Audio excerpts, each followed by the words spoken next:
Good evening, everyone. Mr. Bishop here, and I'd like to thank you for your patience. We had a little technical difficulty this evening getting started, and we've actually gone through 3 separate devices. So I do appreciate the 35 people that have stuck around with us here to learn about our reopening plan for this evening. I have Ms. Chrisman with me, and for social distancing purposes, we are not going to be in the frame together. And we do have a PowerPoint, but that will be listed up on the website, and it will be overwritten with my vocals tomorrow. So it will give everyone an opportunity to go through those slides in a more intimate setting and have a voiceover while they listen. I want to thank you again for taking the time to be with us this evening as we go through what is going to be our revisioning of our reopening plan. And I'd like to start with just what are our general guiding principles as we looked at this school year. The first thing we wanted to do is make sure that we were adhering to the guidance that was set forth under the directives for New York State Education Department to make sure that we were keeping all of our students safe. We wanted to maximize the student-teacher contact time that we had with students, and we wanted to make sure that we were maintaining a healthy and safe environment and using data to support any decisions that we were going to make as we revisioned our reopening plan. So the guiding principles for tonight are going to be to engage, to inform, and to evolve. And by engage, I mean outreach to our stakeholder groups. That includes you parents and our entire school community, who is going to be involved in making sure that our reopening plan meets the needs of all of our students and our stakeholders. We've accomplished that through a building survey that went out from Ms. Chrisman in December, the hybrid learning feedback form that was completed just last week. And we're conducting some faculty workshops and some other stakeholder meetings within the school setting during the school day to get feedback on what we can do to, again, maximize the student-teacher contact time for our children. The second guiding principle is to inform. So we are here today to inform you of the feedback that has been provided through that feedback form, as well as the data and what's trending both in the state, the region, and most recently in the nation regarding COVID-19, the infection rate, and some information that we have that's going to help to inform our practices.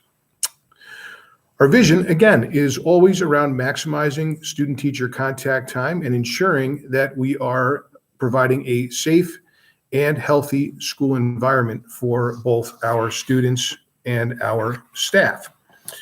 So one thing I'd like to talk about in terms of the information that was collected through the parent feedback form, which we got a very good participation rate on, and I was very encouraged by the initial information, which was the graph. And when we asked people to rate our hybrid learning model, that was rated at 55.5% said that we were doing 7, 8, 9, or 10 on a scale of 1 to 10. So that means that more than half the people felt like we were doing a really good job in the hybrid learning model. And I was really proud of that, and very proud of the work that Mrs. Chrisman did to guide the instructional program and the entire faculty for implementing that program on behalf of the kids. Some of the parent feedback that we received specifically about the hybrid learning model is going to inform our future plans going forward. So with the remote instructional model, there were some barriers that still existed for parents in remote instruction. And what we heard about was there were some real challenges for connectivity in terms of having a stable internet connection, people getting logged off and having difficulty logging back on. But most notably, the biggest challenge that we heard was that working families have a difficult time managing their children's academic experience while they're at work and their children at home on that at-home learning day. So we are really looking to provide some enhancements to make sure that that is not going to be a barrier anymore. The things that were working, I share with our faculty today, was the teacher preparation for those lessons and the overall preparedness and communication that we had in place to break down some of those barriers that existed last year. At Harry Hogue, I shared with the faculty today that there were 13,500 individual direct messages to families using Parent Square. And that's a pretty large number, 13,500. I knew that they were using the platform, but I had no idea that they were using it in that capacity. And it really speaks to the good work to make sure that our parents and our community are informed and well connected to their teachers. And that's why our attendance rate and our participation rate has been hovering on those in-person and remote days, somewhere in the 90%, the high 90s to low 90%. And we're very proud of that, the fact that our students are remaining connected to the school. And that feedback from the teachers and from Parent Square and staying directly connected to our students certainly helps us to achieve our mission. For the in-person learning, parents were very, very complimentary, again, of the teachers and the work that they're doing to maintain and build strong connections within the school setting. There was a high value placed on the social, emotional well-being of their children, making sure that they were feeling connected to school. Many parents shared that their children were excited to come to school. And we're very happy about the fact that the feedback really supported that when they are in school, there is really some good learning that's happening. And that has to do with the curriculum alignment and the alignment of standards to make sure that we are meeting the needs and targeting those priority standards and maximizing the time when children are in person and learning. Some of the challenges for the in-person learning really centered around, again, that idea that COVID-19 is always there for us, and that concern of sending children off to school with the idea that they would be at risk of bringing home the COVID infection. And again, what I'm proud to say is that our schools have been safe. Our protocols are being adhered to with regard to face coverings and social distancing and making sure that we're doing the temperature screenings. Our nurses are doing the yeoman's work to identify children and make sure that anyone that's sick, adults and or children, are appropriately taken care of. And when we do find that there is any COVID issue that has been brought into the school, we're able to work very diligently with public health to contain that element. Some of the other guiding principle in terms of sharing information really has to do with the regional data in terms of the COVID infection rate. In January 4th, the daily rate was at 15%. The 7-day average was at 12.57%. And the 14-day average was hovering at about 11.5%. Here on January the 24th, our positivity rate on a day-to-day basis is about 7.5%, and our 7 and 14-day average have both dropped to 8.3 and 8.4% respectively. So we knew that once we got through that holiday season, that the data and the COVID infection rate, both regionally, statewide and nationally, is beginning to level off to a level that we saw back in October. And it's a really good opportunity as those rates continue to decline dramatically to talk about our reopening plans and what are going to be some additional phases for that reopening plan. So that brings me to my third guiding principle for tonight, which is the evolution of our reopening plan. And what we're looking to do is to reopen Harry Hogue sometime following February vacation, when our rates are stabilized and at a very comfortable level, so that we can bring back students in a compulsory age. Grades 1 through 6 would be the first phase of that reopening plan. And we are targeting these students because at this point in time, We still do have some assessments that are coming up. We believe that as we get into the springtime and approach the month of March, that our infection rates are going to be able to come down. The weather is going to turn so that we can use more of our outside environment and our resources around the building to spread out our children. And again, our priority is to make sure that we are maximizing the time that we have with students for in-person instruction, as well as making sure that we're providing a safe learning environment. So we are re-outfitting and re-looking at how we can use our spaces in the most creative way to ensure that students will continue to be socially distanced. We will continue to practice all of the protocols that we have been adhering to so far that have gotten us successfully to this point in the year, and arguably through the most challenging portion of the year, which was the height of the COVID surge, which was in that holiday time period and that time period that we returned right after holiday break. So again, we're starting to see where those rates are starting to level off to a point where we can be very comfortable in bringing our students back to Harry Hogue in a much more full capacity, with the idea that we can still maintain a safe social distance. We can still maintain those safety parameters and protocols. We can still follow the guidance of Montgomery County Health and make sure that our school is a safe environment. And we know that statewide, the infection rate in school, or the transmission rate in schools, is less than 0.5% in any school building. And we here in our elementary school, or our high school for that matter, have not seen any infection rate outside of school that has been associated with any contact of an individual in school. And again, that speaks to the face coverings and the safety protocols that are being adhered to on a day-to-day basis by the school staff and the faculty, our school nurses, and the administration to ensure that we are doing everything that we can to make sure that we are providing a safe and healthy environment. So we know that some people will be uncomfortable with a full in-person learning model. And what we would like to be able to do is offer a virtual academy for those parents who are choosing to keep their children home. So when we revision our reopening plan here following February break, we're going to offer two distinctly separate options. One option will be that full in-person 5-day learning model, and that will require some restructuring, slight restructuring in terms of those first grade to sixth grade cohorts. And then offering that full virtual model for those families who still feel that they're a little ambivalent about sending their children back to school. There will be some outreach on our part to make sure that you have an opportunity to register your child and designate the program that you would like them to participate in.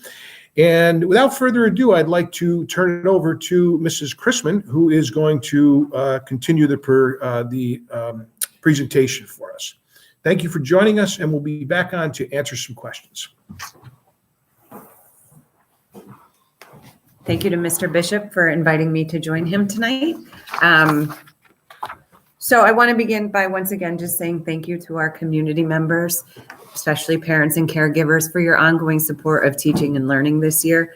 I know as educators, we've been forced into working into these non-traditional ways of teaching young students, but I also recognize that you have as parents have taken on a very non-traditional relationship with school this year, especially in the hybrid model where you have those remote day learning expectations. I will say that we have deeply appreciated your support of helping your child to succeed on those days. We couldn't do this without the partnership and collaboration.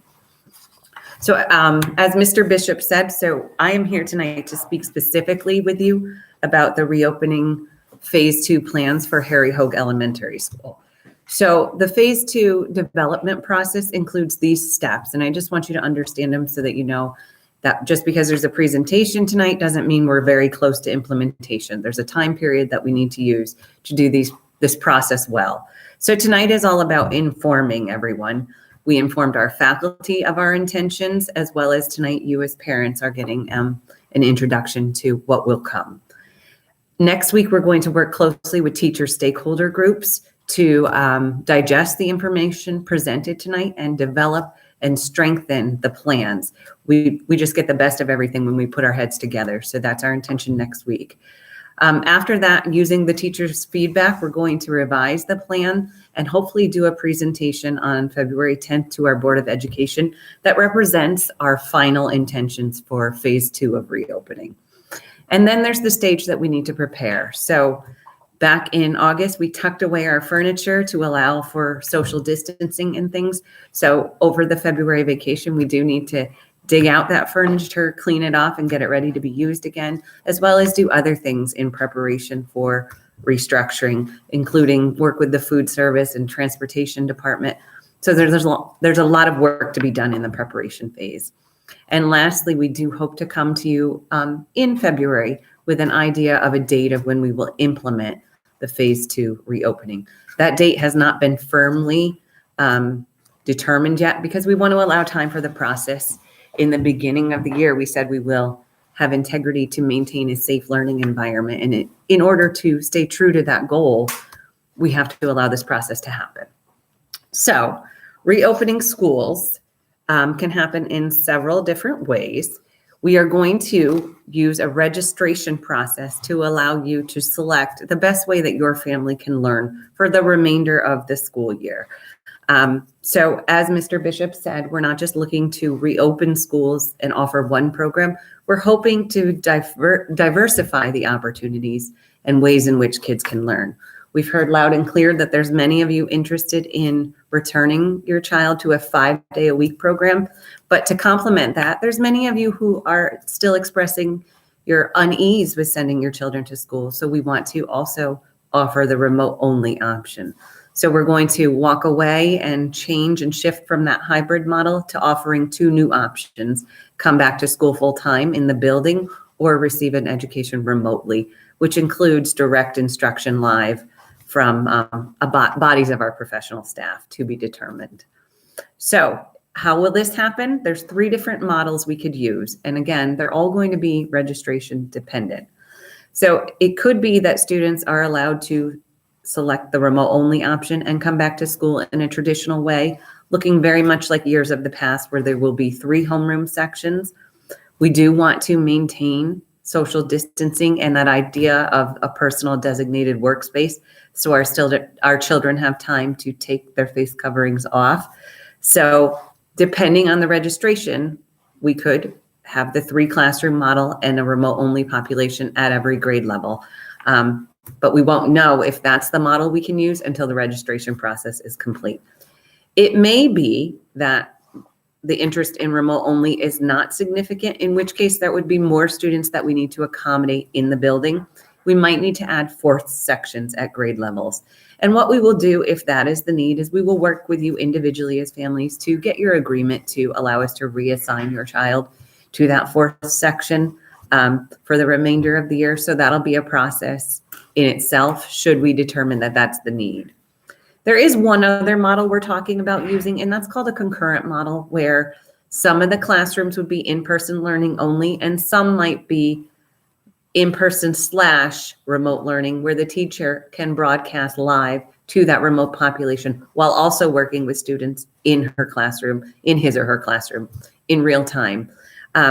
So we're going to put all of this information into a registration form for you to clearly outline what your options are, including what the remote only day will look like for students interested in that.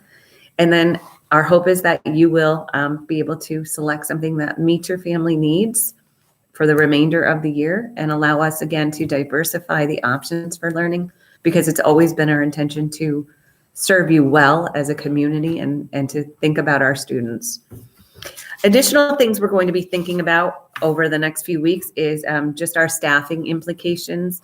We have certain systems in place that were designed to accommodate the hybrid, so we might need to make a few staffing adjustments.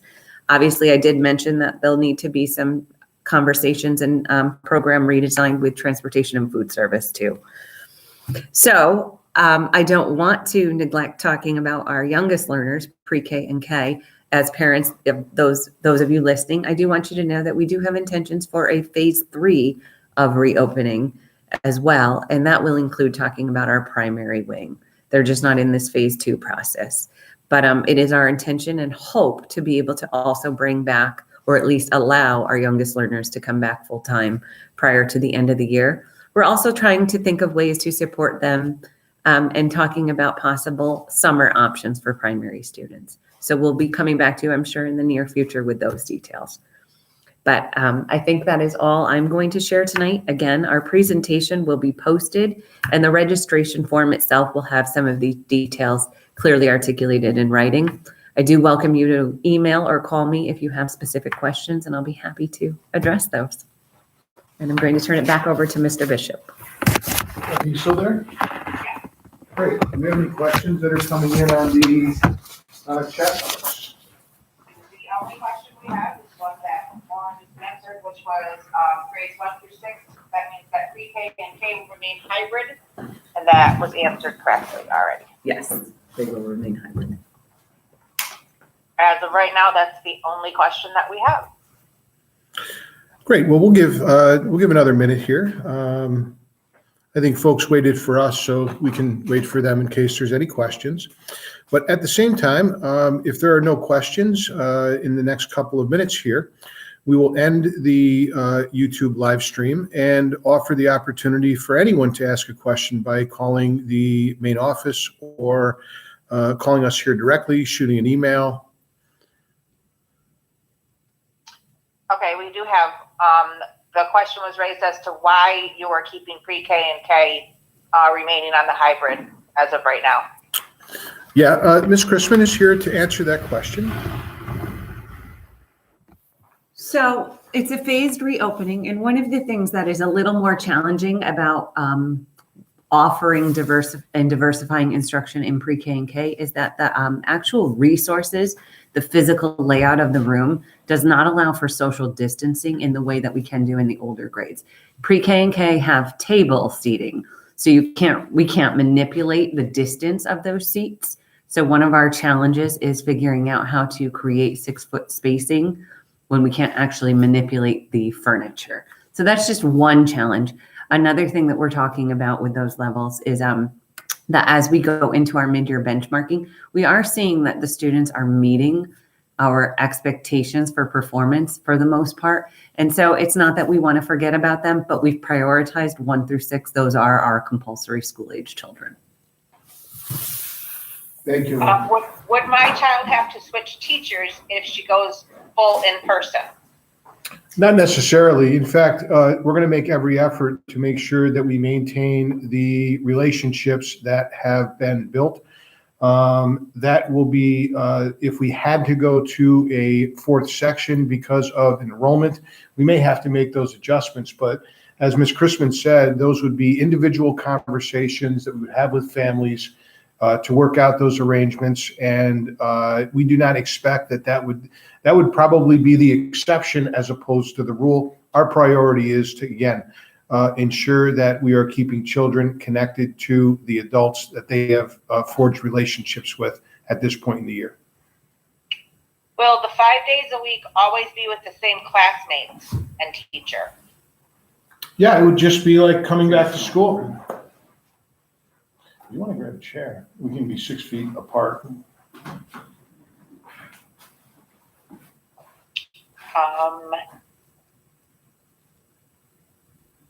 What are the high school plans? The high school plan we are continuing to work on. The feedback that we received on the high school plan is that it seems to be working pretty well with the synchronicity between the in-person and the remote day. At the high school, some of the challenges because the students are changing classrooms more frequently, and those common areas, navigating lunches with the number of students who need to socially distance and when they take off their face coverings, the space is proposes a different kind of challenge. So again, we're looking at those plans, but again, our hybrid model has gotten some really positive feedback with regard to the high school. When is the date again when we were hoping to bring back full-time? Right now we're targeting March 1st at the earliest, which would give us an opportunity to do the planning that we need right now get the furniture out, reconfigure the classrooms, and again, continue to monitor the data that's coming in from those infection rates. We want to do it in a thoughtful, professional, responsible way to make sure that we're continuing to provide a safe environment. If my child goes full remote, who will be her teacher online? So at the elementary level, again, that's going to get into the weeds of staffing implications. And I really can't say for certain until we do the registration process to see what the interest is. And using your registrations, then we can determine who's available for the teaching. It could potentially be teaching assistants under the direction of teachers. It could potentially be some teachers who have volunteered to be reassigned, but I won't know until the registration process happens first. We had a couple of comments. Thank you for giving the families options. It's greatly appreciated. And thank you for considering our working parents. I can only say you're welcome, and I think we have to give credit where credit's due. Ms. Chrisman was very, very, very committed to making sure that we were providing options to our families. That was a very, very important part of developing this plan. If we choose one option, are we going to have to stick with that option, or is there flexibility if we find out that the option we chose no longer fits our needs? Initially in the registration process, we're going to ask that you stick to that commitment. We'll set a date later in the springtime when we may be able to make some adjustments, like the end of a marking period, a natural time when we would be able to make those adjustments. So we'd ask initially that we commit. We don't want kids flowing in and out because there are some more logistical kinds of things with student management, food service, transportation. So we want some enrollment in and out and be able to maintain that. We don't have any more questions. Well, everyone, it is a good time to thank you once again for sticking it out with us here. It took a few minutes, 3 devices before we could get connected live. So we're going to have to get our technology people in here to update some of our devices and make sure that we can connect virtually when we need to.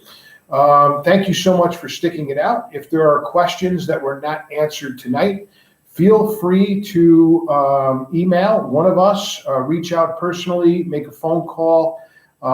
We do want to hear from you. And again, your feedback is important. And we want to use that feedback to inform our plans to make sure that we're doing everything that we can to meet the needs of our students, our families, and all of the stakeholders within our district.